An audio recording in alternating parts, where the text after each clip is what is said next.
Hello, once again. I am Nick. This is a book I am reading. I've read this many pages,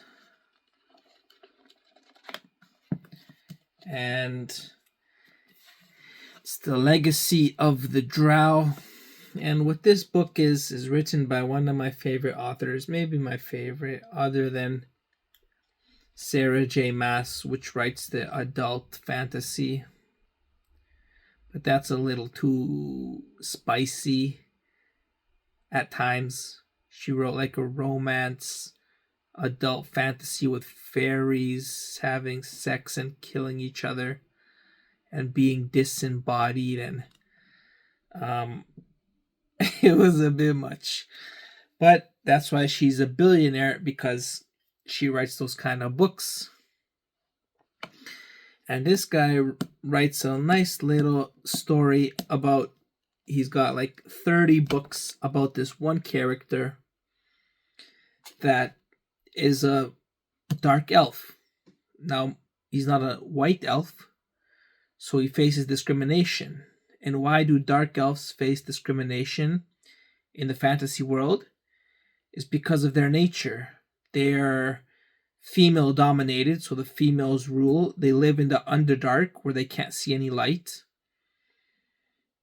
And they're just treacherous and evil. They backstab each other, they fight for power. They worship the Spider Queen, Loth. So she is the root of all evil. And when you kill someone in personal greed, you get rewarded from this evil Spider Queen from a different from a different dimension. And whether you're in her favor or not in her favor. So that's where the Dark Elves are very despised and feared, and they're very powerful, and they are discriminated against. But he is different from his race. He leaves his race behind, teams up with a human female, and some more human and halflings, and they go on adventures together. They battle monsters. Every book's a different adventure in the Legacy of the Drow.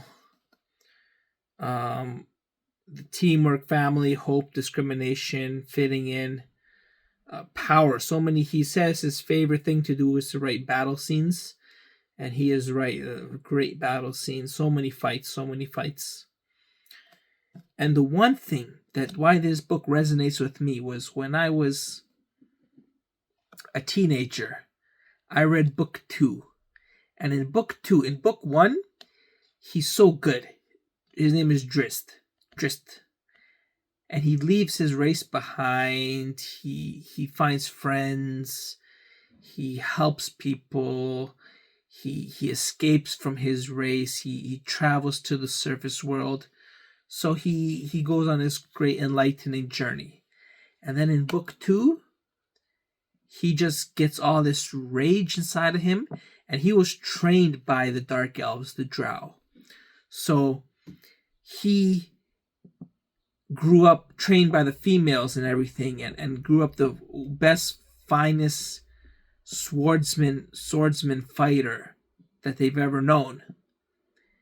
And so in book 2, when he becomes the hunter, he just lets his primal rage take over him, and he takes down all of the strongest demons and monsters in book 2, just hunting them for personal pleasure and glory, because he is just enraged and he lets his primal instincts take over him. And that's when he becomes the hunter. And in the subsequent books, sometimes he gets a flashback, and it just takes over him. And when he goes into a battle scene, he just forgets all emotion and just goes into primal spirit beast mode hunter. And just his instincts are on level 1,000. And he just takes down enemies ruthlessly, killing them in cold blood.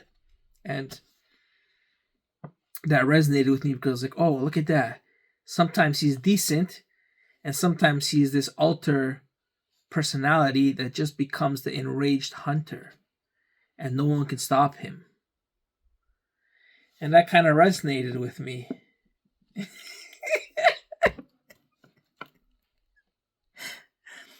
So that's why these books, Legacy of the Drow, I think I've read maybe, how many have I read?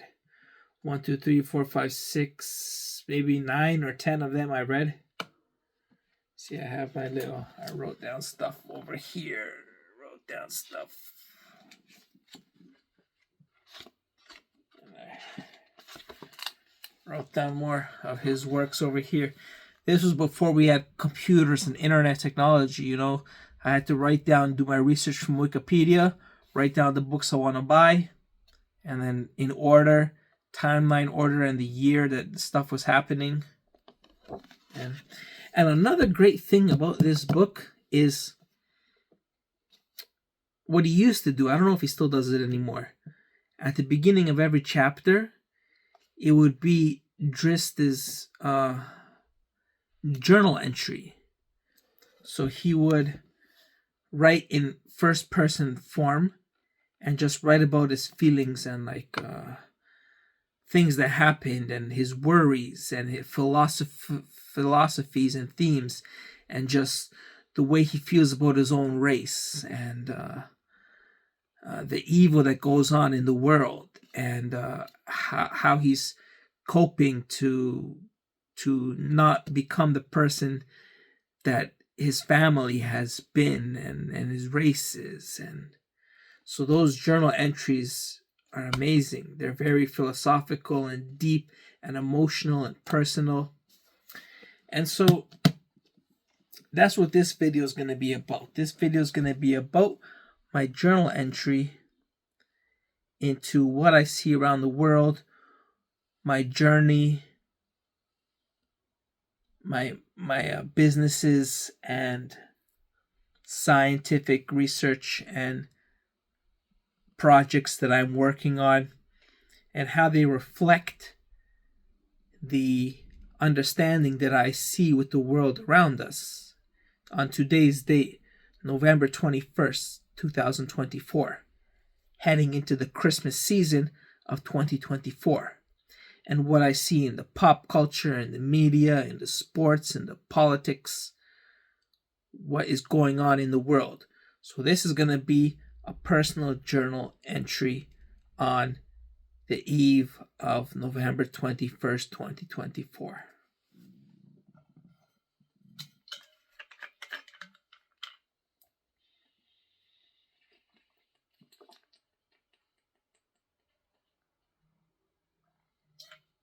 So, as you all know, I made a bunch of songs, music, guitar. I'm a musician. Not much of a singer, I've come to conclude. Like, I have a voice, but it's not as trained or perfected as a professional vocalist. And that's because I'm primarily a musician. I play the guitar and the piano, and the drums and instruments. I play instruments. And I know rhythm and beat and tempo and syncopation and pronunciation, dynamics, loud, soft, hearing the notes and the sounds and the melodies, the solos. So I like to play instruments and music, and that's what I incorporated when I was making my beats and stuff. So it's very, rhythmically sounded, and the singing is some interesting rhymes, some speech, some talking, some speaking, and that's how it all packages together. And so far it's been going very well because I haven't done it in a couple of months, and all my work for the past 4 or 5 years still standing strong. So did a good job. In terms of my businesses, I got my car, I got my video games, I got my clothing line. Then I got things like just my partners with other car companies, Google, Microsoft, whatever, tech companies that make AI and software and phones, tablets, computers, processing units, AI, cloud things on the cloud, and chips and storage servers, um and then I got this little new business where I do the sports and the gambling. So I want to make a sports network with no advertisements, just direct to consumer, paid for, with very lot of selection for the user. It's my sports streaming, very competitive because the sports network is hundreds of billions of dollars. But I believe I can take down those greedy networks. And that's what we're going to get into, because the stigma around the sports community and how opinions are formed across the public and social media and on live TV, and then how the product is presented to the consumer. So we'll get into that, the sports streaming environment and world of sports. And that kind of reflects also what is different than the pop culture environment, and how there's people who watch sports, and there's people who watch movies, and then there's people who play video games. And then I have my little gambling, which is like for good, gaming for good. So we pay the employees, we hire minorities, we hire natives, we hire all sort of people that need a job, work at the casino. Kind of like when you go to those third world countries and everybody works at a fancy hotel because that's the best job. That's what we can do with casinos. And then also we can take those profits for donate them to cancer research, donate them to youth initiatives, donate them to people who need healthcare bills paid, and we can do good with gambling because it's an infinite pool of resources. The house always wins. So as long as you can keep building more and more casinos and have people enjoy responsibly, it's never going to be entirely responsible, but you can promote it, and you can just, like, gambling is inevitable. Might as well make one that's has some sort of morality with it. So that's what I would like to do. Create a moral where the profits are, because I don't need any more profits. I have so many businesses, so much money that I can, with my power, go into this gambling business and maybe sports betting, maybe, and distribute the profits for good. Because even without that, I had this thing called Mlad Labs, where we would distribute the products for climate initiatives, cancer research, medical research, nervous diseases, climate research, cleaning waste and landfills, and donating to worthy causes like youth education for underprivileged kids, and sports and entertainment, arts and music, and education, healthcare. So we'd like to do that as well. Now, the final topic of this video, we'll go into, and then I had my own science where I scribbled out my own science theories and stuff like that, and got those down as well. In the future, I'm kind of looking to some acting maybe, but let's get into that right now. So you got those people that watch sports, which is me.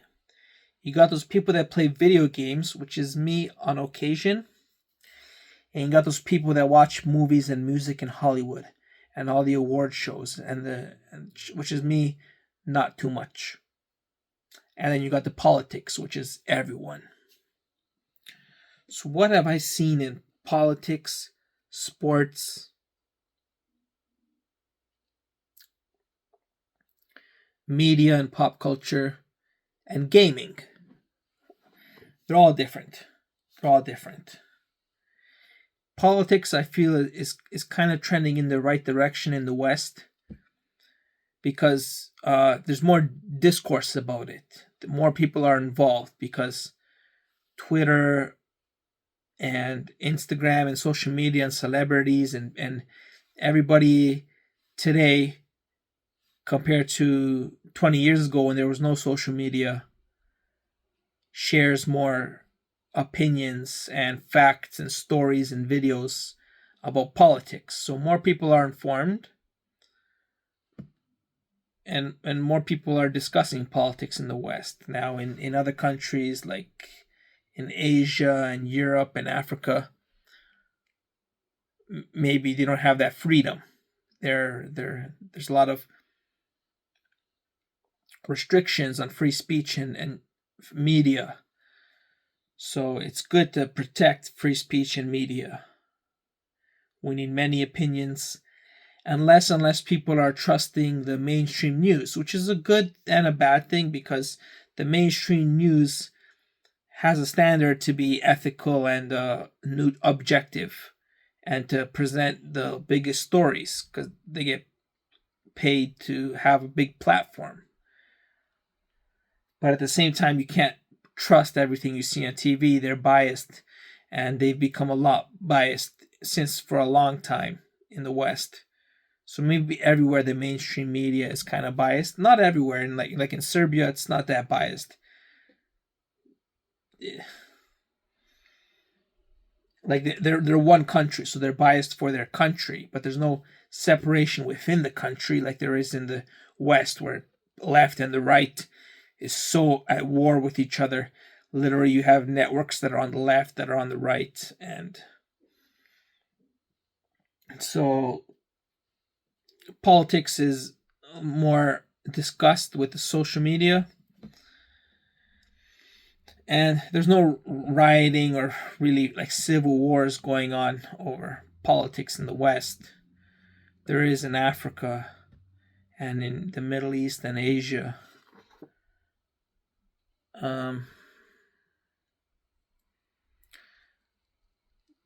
But I think overall, based on just the discussions and the people and the majority of the public involved in politics and the peaceful protests that are in big European countries like Western European countries like France, England, Germany,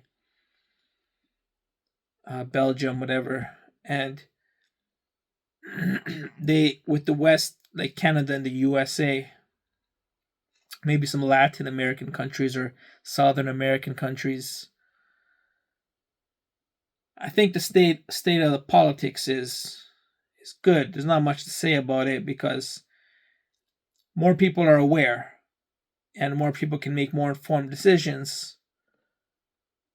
So it just depends on the quality of the leaders and those in charge, whether they can bring about lead the country accordingly. But nothing's perfect. But everyone's involved in that because social media has connected everything together. Where heated opinions come in social media is mainly on the sports. And in pop culture, once again, you have this layer of protection, which is what I am receiving, which is like in sports, when an athlete does something wrong or messes up or loses a game or loses a championship or something like that, or even in their personal lives gets committed a crime or something like that, the entire sports world is on them. In the news, in the mainstream media, and whatever, they get roasted to fire. And they're at war with each other. So an athlete will trash talk another athlete on the media boards and social media platforms. And the public will all voice their own opinions. And then you have the stadiums where the fans will voice their own cheering and stuff like that. And then you have all these commissions and which review penalties and suspensions and what disciplinary actions they take to all these players and events and stuff like that. So the sports world is heavily, heavily, heavily, heavily, heavily guarded and impenetrable with the freedom that superstars have. But they get support as well from their own teams and stuff like that. But in their personal lives, they are not that powerful. Whereas in the entertainment world, you can have powerful people that aren't even musicians, like just managers and shit like that, go on pedophilia rings and raping little kids for 20 years before they get caught. And then they get caught, and there's like a 5-year trial, 4-year trial before they're actually sentenced and found guilty. And that still happens to this day. It's because in the media and pop culture, there's a lot more snowflakes.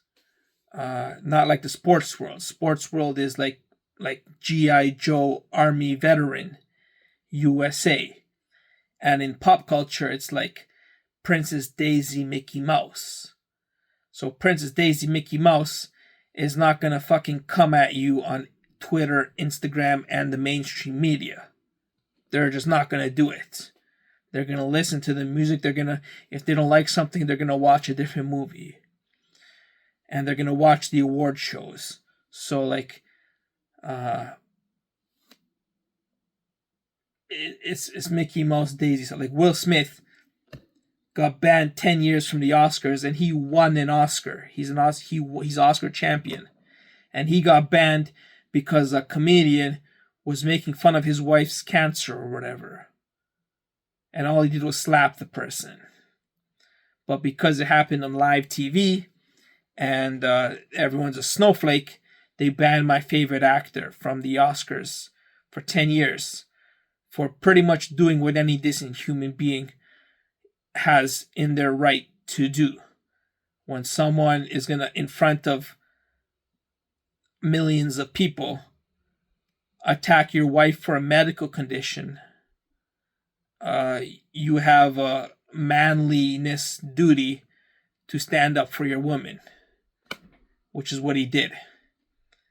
And he got him good. So I'm proud of him. But the snowflake industry shit all over him. And then they brushed that to the side and went straight to the next story that they have. And all these stories are snowflakes because the real perpetrators from Hollywood are sexual predators and cocaine addicts. How much is the cocaine industry prevalent in Hollywood to this day? And nobody fucking mentions it. Every time a celebrity dies by suicide or just dying, whatever, overdosing, and they find out he was on cocaine for 30 years, nobody gives a fuck. They all still hold funerals and fucking worship the guy as if he was a god. He had like 7 songs and he was a god doing cocaine and raping and having unprotected sex with thousands of women. But he was a god. Even the Taylor Swift tour, it's she's in Toronto for 2 nights, whatever, 6 nights, and we've renamed streets after her. We renamed downtown streets after her.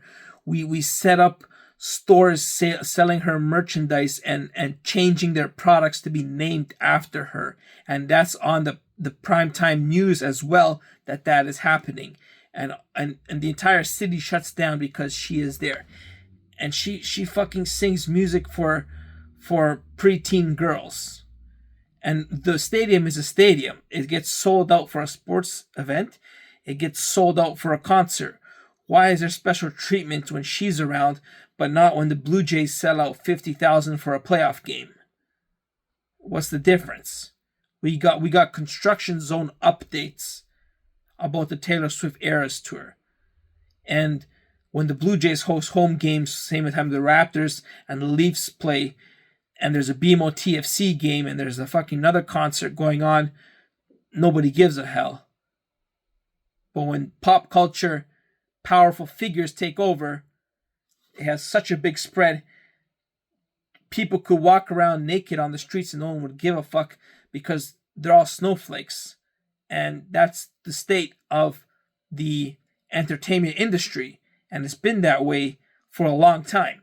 Those with power, those that are famous, are the most vile human beings, disgusting, and the community, a global community of preteen girls supporting them on social media, are fucking clueless and powerless. And that's why you get this horse crap that is the Hollywood entertainment industry. And that applies to my life as well, because no matter what the fuck I say, I'm invincible. If I was an athlete, if I was a businessman, if I was a scholar, if I was a scientist, if I was an engineer, I would face some repercussions. But because I'm also a musician and a Hollywood icon, then I get this wave of invincibility that is just covered with these snowflakes. So, luckily, I'm not a disgusting human being by nature, nowhere close to the fact. So you won't get any of that stuff from me. But I do feel that invincibility, which I don't like. I don't like it. But just because I've made fucking some albums and some pop culture videos, some acting, some movies, I'm Hollywood G.I. Joe. So that's the difference between the sports world and the Hollywood world. And I do not very wish to be included in the Hollywood world. But I can't change that. I didn't fucking make music to be a Hollywood star. I made music to be a musician. But along with that comes the Taylor Swift syndrome. So I got Taylor Swift syndrome all around my body. And the last category was, so we did politics, sports, Hollywood, and the last category was gaming. With gaming, games are advancing, but they're losing like the traditional feel of games. Like, it's what I mean by that, it's the games are getting more complex for the user. So for the players, we see a game and we're like, oh, look at all the graphics, look at all the stories, look at all the quests, look at all the functions and features, look at all the buttons. But for the coder writer, he's not writing all of that. It's become so advanced that he puts in little work and gets a big product out of it.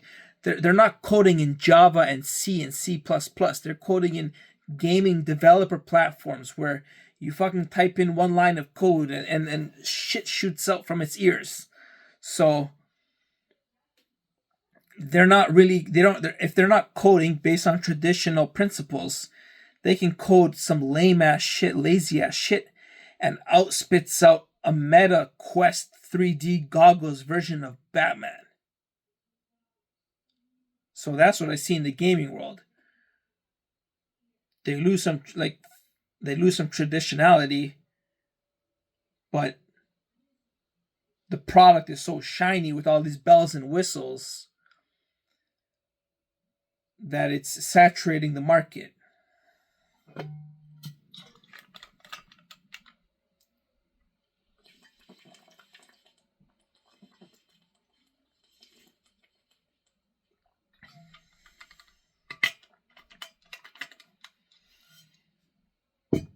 But like games like Fortnite, World of Warcraft used to be one. Valorant, PUBG, I don't know the others. They're kind of minor. But Fortnite is kind of more traditional. It's got its traditional mechanics. And it just keeps pulling celebrities, pop culture, microtransactions. And that's why it's like a $50 billion game. It's ridiculous. It keeps pulling in revenue year over year. All it's got to do is recycle the celebrities and the Hollywood and fucking battle passes and microtransactions and new guns and skins and everything. And it's going to last forever because the core mechanics are addicting to players. So whoever thought of that core mechanic, how hard was that? Think of how hard that was. It was piss easy. It was piss easy. Somebody thought of what if you spawn out from the sky with 30 other players. The map shrinks in. It's a team deathmatch. You're with teams, and you collect. You just collect. Then you build, and then you kill.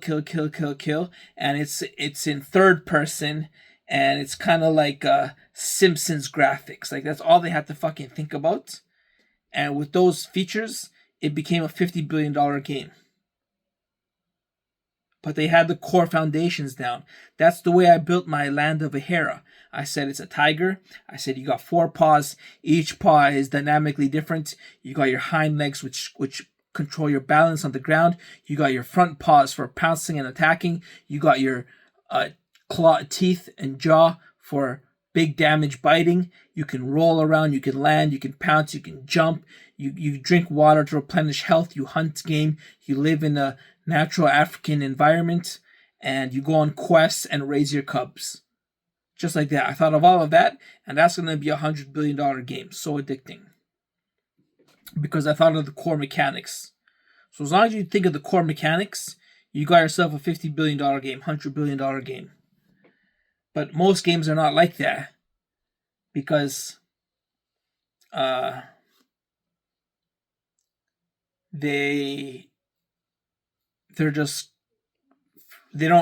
filtered with bells and whistles.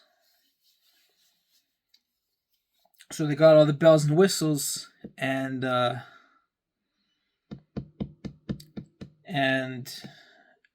it's saturating the market with things that look advanced, but they're not so advanced. Another great game is Forza Motorsport. Because what are they on? Forza Motorsport 8 or something like that? 11, 5. They started with a core feature.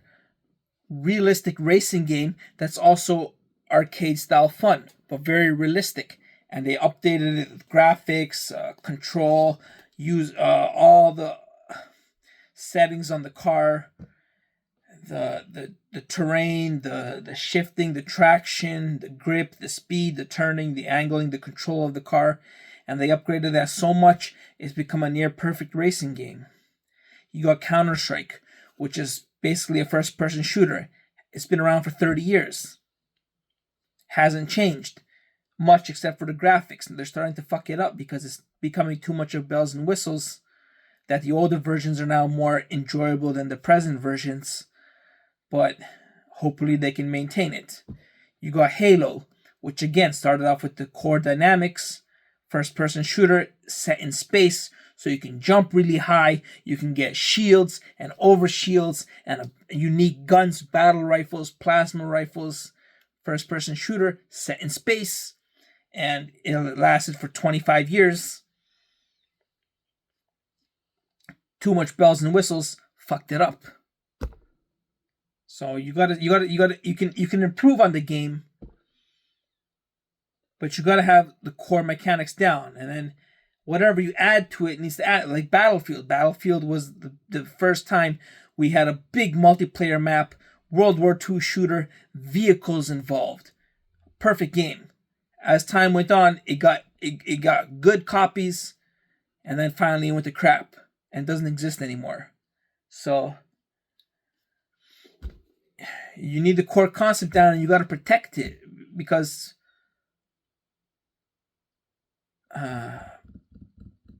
I think part of that revolves around having the same developers and skilled developers, and that's why you need full-time employees.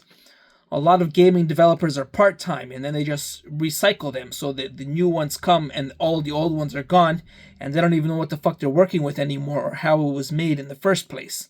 So you got a whole new team making the game that's been around for 30 years, and they just make a completely new game again. Different game, and it's crap. It's not even close to what the foundation's supposed to be. As for the community, they're just diehard fans. There's no drama. There's no child pedophilia. There's a lot of homosexuality and stuff like that. Like, there's that in gaming. They're trying to promote that in the single player games where your character is gender neutral and whatever, and fucking you have women playing men and men playing women and child playing animals and aliens and whatever. They mix everything together in one blob. But other than that, the users are just hardcore addict fans. They stream on Twitch. They stream their games. They upload their game clips. They talk about their games. They share their game profiles. They have communities. It's all young generation, sometimes old generation, mostly younger generation, and they're just hardcore fans. Kind of like the superhero fans. They're just fans. They squibble squabble a little bit, but nothing on the scale of the sports world and the Hollywood world. Sports world and the Hollywood world are mega insane fuckeries, and the gaming world is just a good time. So that's my little review of November 21st. Once again, I made games. I made some cars. I made some music. I wrote some films. I did some science. Got different projects. And I try to educate the world on this YouTube channel. I try and educate the world and open our minds to what's possible and how inspirational messages we can give and just inspire you to go out there and learn and do and create your own masterpieces and join teams that are working to bring about wonderful new ideas and projects for society. Yeah. So, share this video with a friend. Stay classy, New York. Stay classy, Washington. Stay classic, DC. Stay classic, California. Stay classy, California.